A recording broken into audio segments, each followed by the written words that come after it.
play basketball. 3,000! History with an exclamation point! Anthony for three.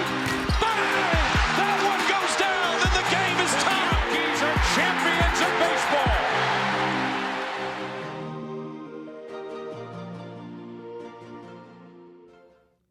Okay, well, we have had in the last couple of games some wins that,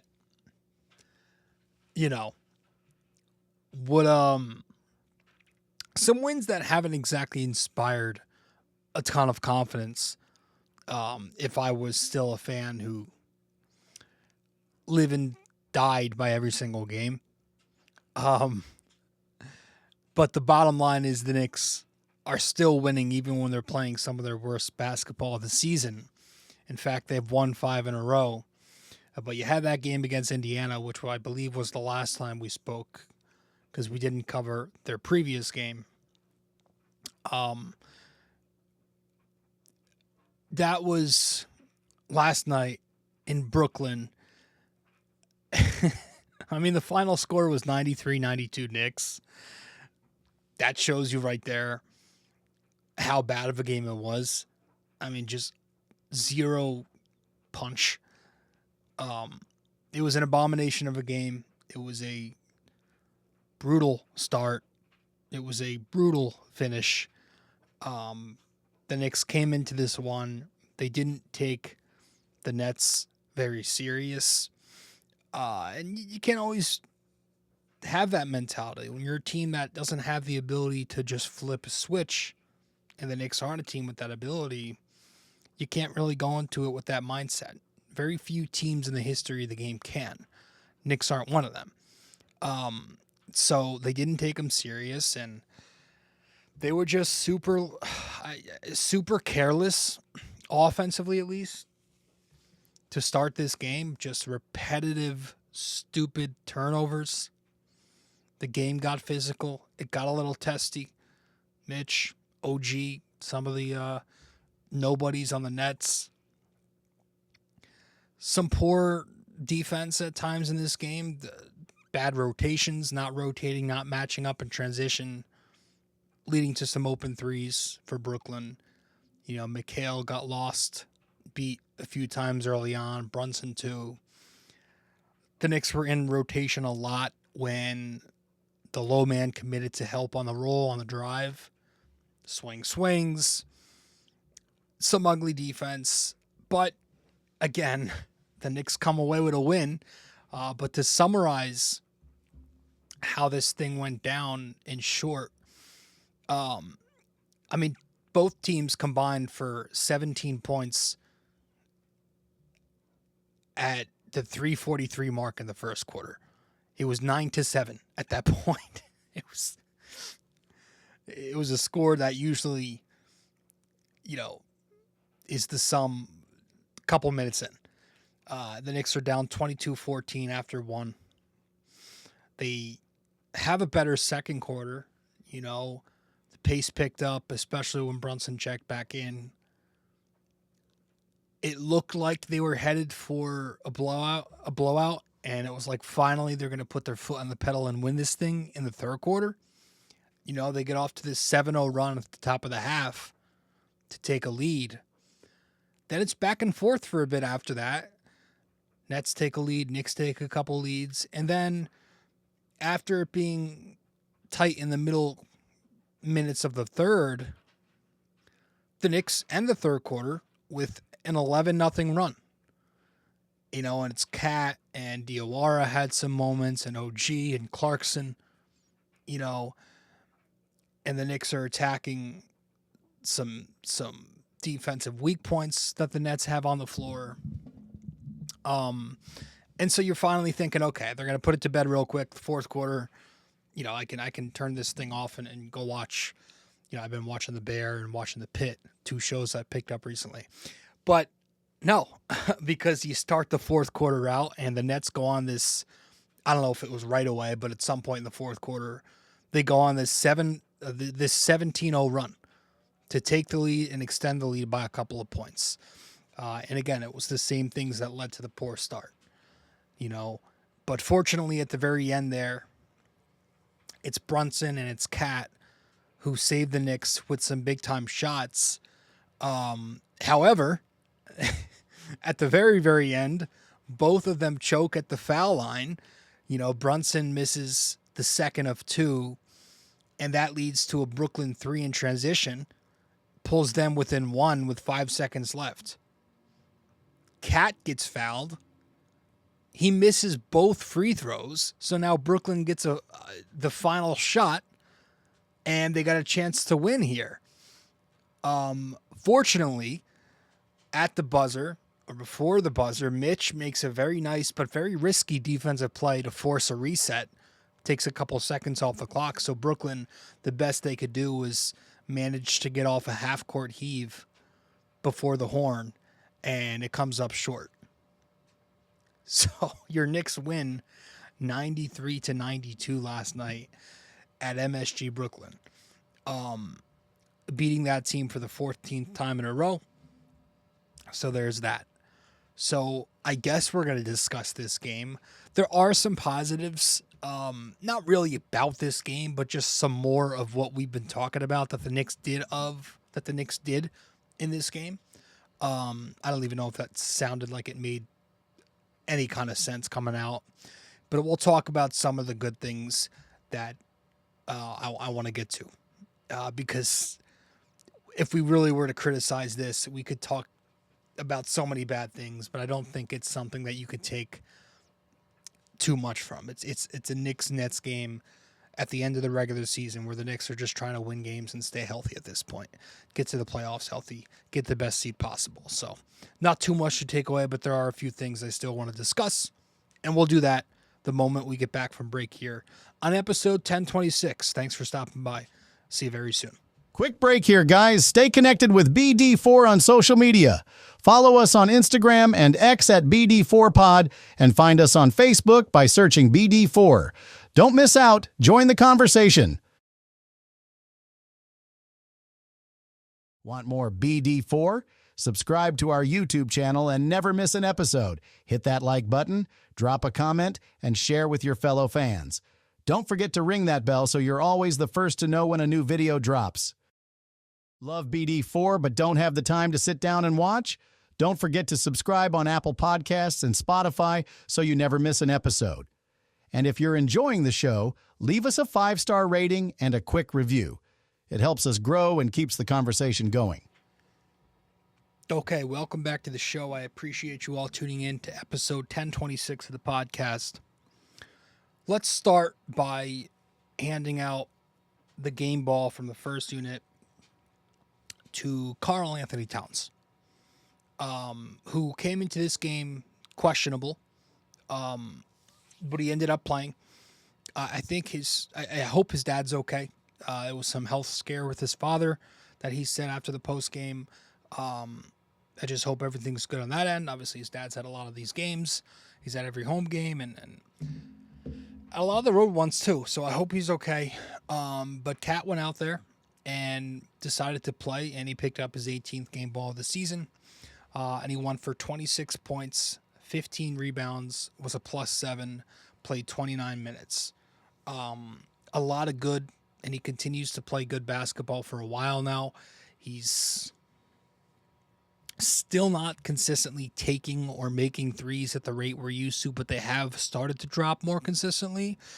But what I really loved from Karl-Anthony Towns in this game was that we're seeing more of what we've been talking about the last couple of weeks, the last month plus, and that is Towns and Brunson working together, right? In their minutes together, they don't always play together. Sometimes they play separate, and sometimes that's because of the lineups that are on the floor. But early on, I will say I did think the Knicks were a little bit passive with Brunson Towns' actions. I thought Brunson was struggling with some of the Nets switching when they had their small ball lineups out there, and it was a bunch of wings. When Mitch was on the floor especially, Brunson had problems with that. But I also thought early on, to start out the game, Brunson didn't go to those Towns pick and rolls enough to get the big switch. And when he did go to it, he passed off. But a lot of the time, other guys were on the ball with Brunson just spacing weak side, or Brunson would just attack the traditional matchup instead of pick and roll, or just too many dumb turnovers before the Knicks could get into that action.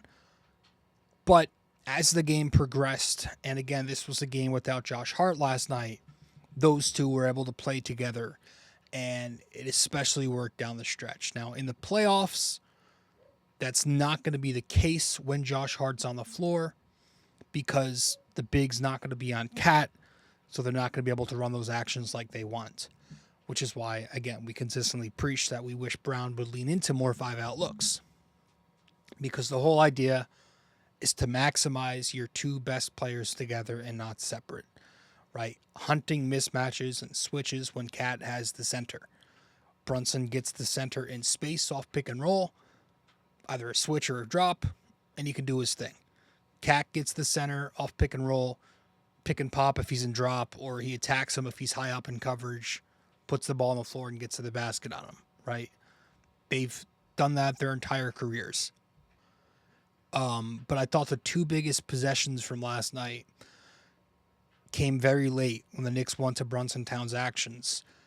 The one with less than 2 minutes left, the Knicks are up just 1 point.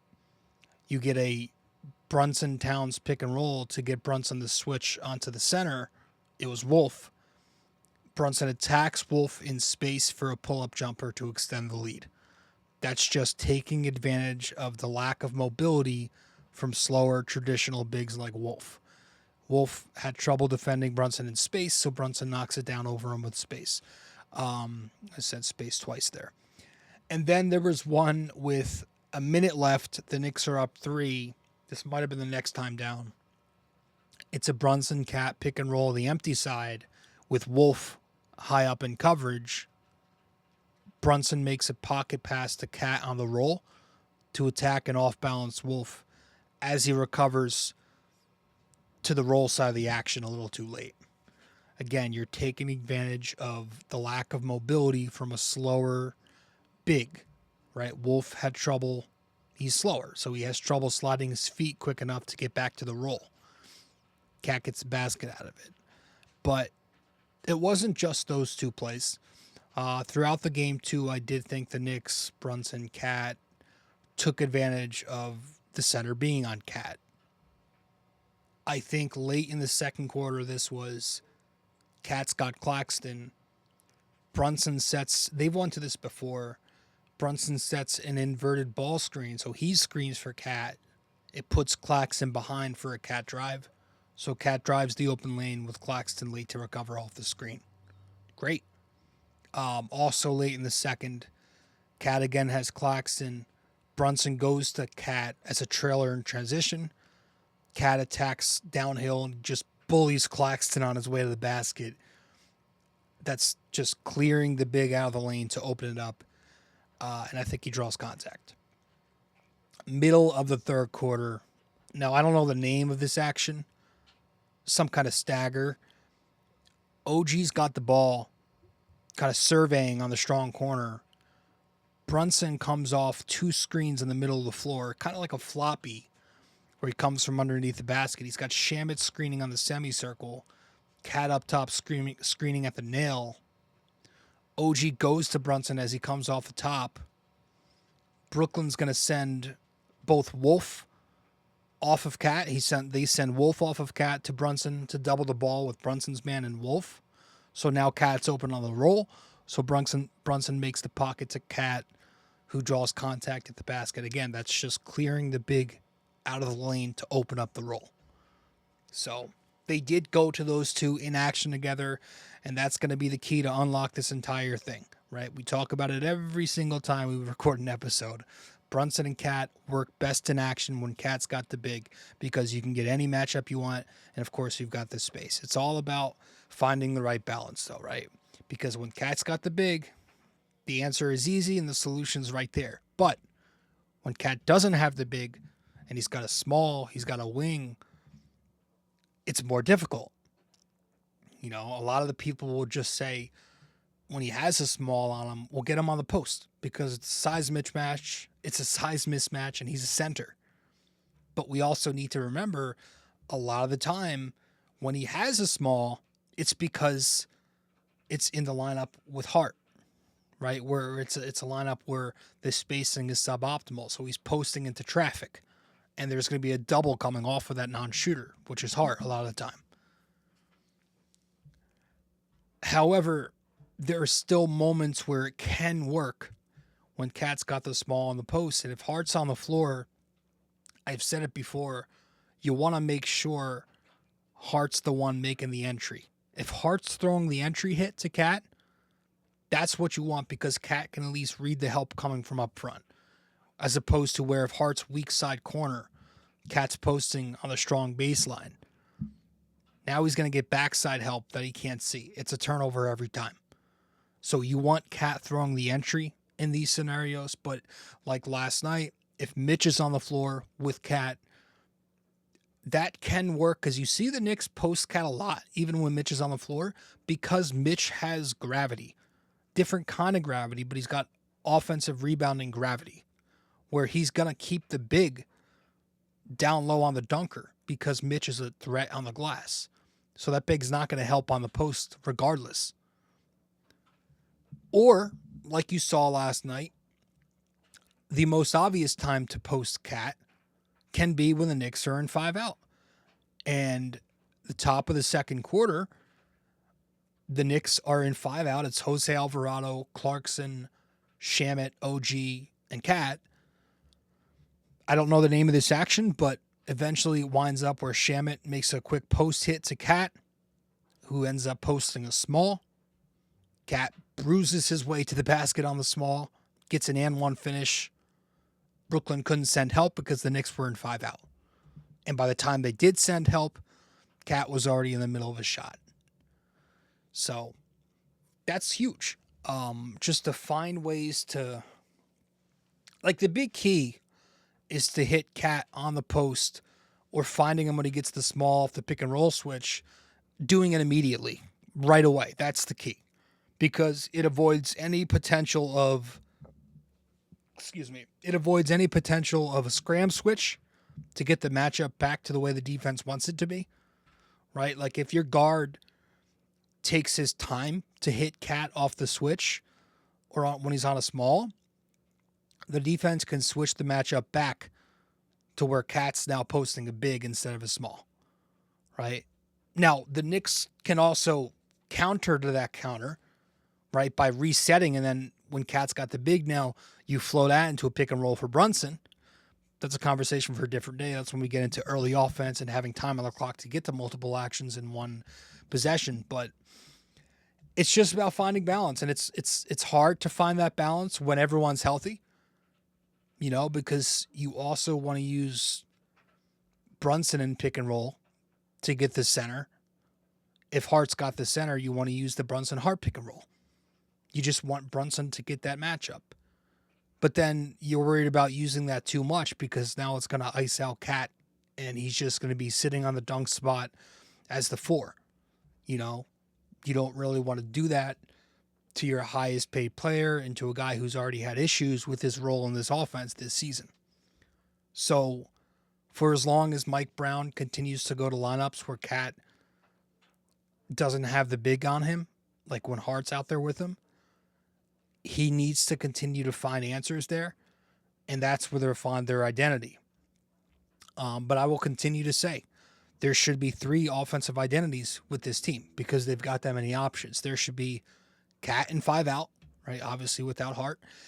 There should be Cat with Mitch, no Hart, and then Mitch with Hart, no Cat. Those should be your 3 rotations that you base everything off of. You know, your 5 out lineups primarily to get, again, the right matchups and the space. That's your half court style lineup. Your double big lineups primarily to get better defense with Mitch at the 5 on pick and rolls. And then your Mitch Hart lineups primarily to play with pace and physicality and crash the glass. That's your full court lineup. That should be the way the Knicks decide to play. This is just a fan speaking, of course. I don't know shit, But, from watching this team the last 2 years, I just feel like that makes the most sense. And maybe they do lean into it more in the playoffs. But speaking of Mitch Robinson, I think the best player from the second unit last night was him. He had some solid contributions. Again, Clarkson was good. Mo Diawara had some shine, did well. Jose Alvarado continues to not be amazing, but I think he did some good things. You saw more offense, which was nice.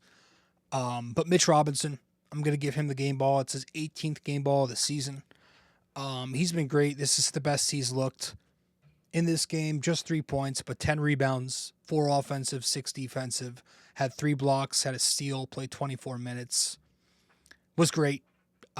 Just rock solid.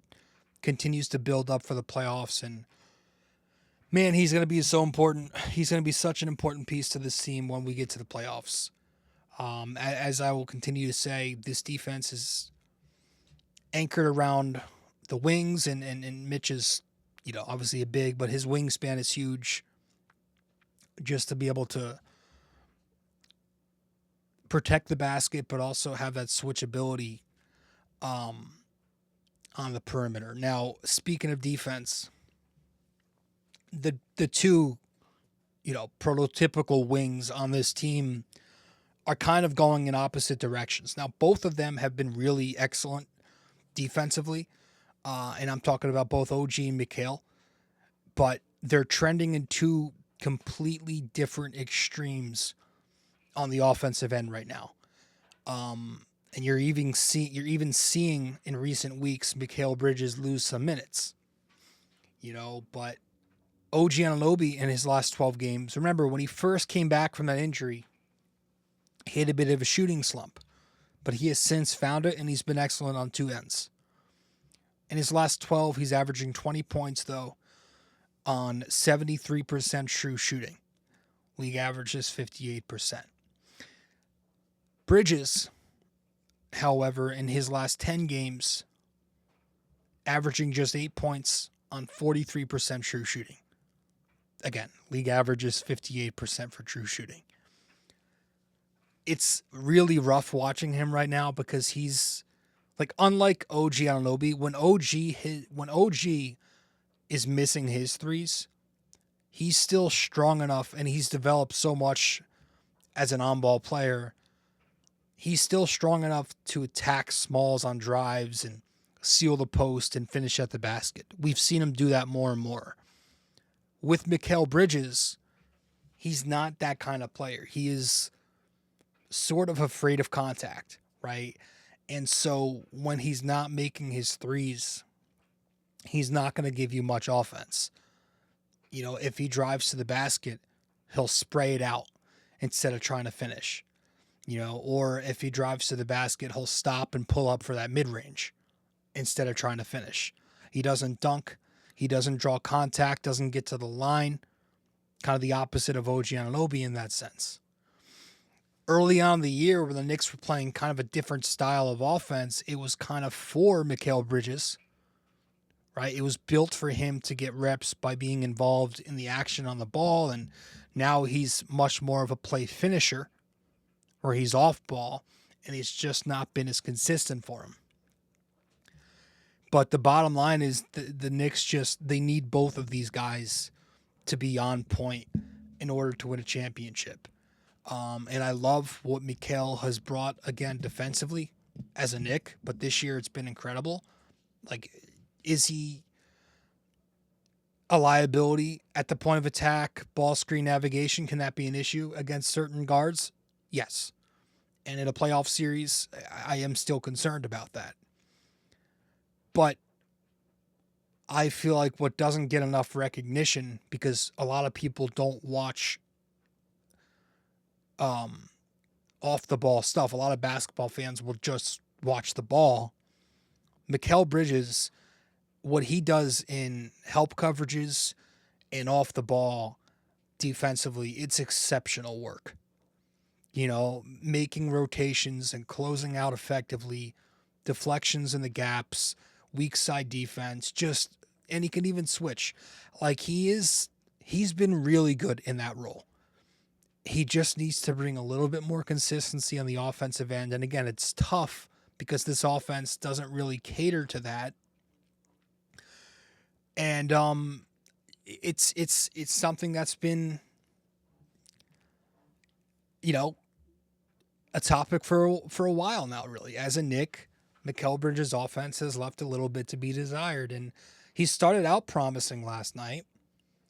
He was getting in the basket. He got to the line, had a couple finishes, 3-point corners were dropping, but it fell off. And so that's,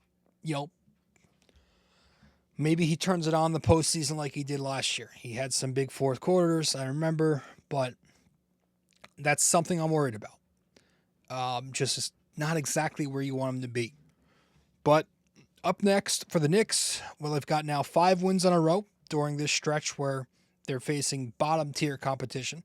They beat Utah, they beat Indiana twice, they beat Golden State, and now they beat Brooklyn barely. But overall in the season, you're looking at a 46-25 record right now. That is just about .650 win percentage-wise. So still 2 games back in the loss column of Boston for second place, but also 2 games up of Cleveland for third place with 11 games remaining. Do the Knicks want to get the 2 seed? Do they want to drop to the 4 seed? I don't know. I don't think the 1 seed's in play anymore, obviously, but regardless, they're playing good ball at the right time, or they're winning games at the right time. I shouldn't be saying they're playing good ball. But they are winning at the right time, and they're 3rd in offense, they're 5th in defense, they're 5th in net rating per NBA.com. If you go to cleaning the glass filters out garbage time. They are 3rd in offense, 8th in defense, 7th in net. Regardless of how you look at it, good metrics all around. Up next, they've got the Washington Wizards. That'll be tomorrow night at 7:30 at the Garden. So we'll see. And with that said, we will wrap it up here with our trivia in just a sec. Be back in about 5 seconds.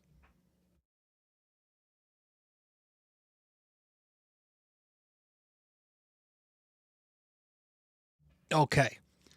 Welcome back here to the show. Episode 1026 of the podcast, The Knicks Defeat the Nets.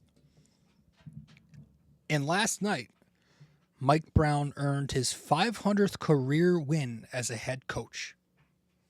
Among the 4 teams he's coached, which one does he have the highest win percentage with? All right, that's your trivia. One more time. Last night, Mike Brown earned his 500th career win as a head coach. Among the 4 teams he's coached, which one does he have the highest win percentage with? So with that said, that is all we got. We'll wrap it up here. I appreciate you all tuning in, and I'll see you in the next episode. Go Knicks. Hey guys, thank you for listening to BD4. Be sure to follow us on social media, subscribe to us on YouTube, and give us a 5-star rating on Apple Podcasts. We'll see you next time.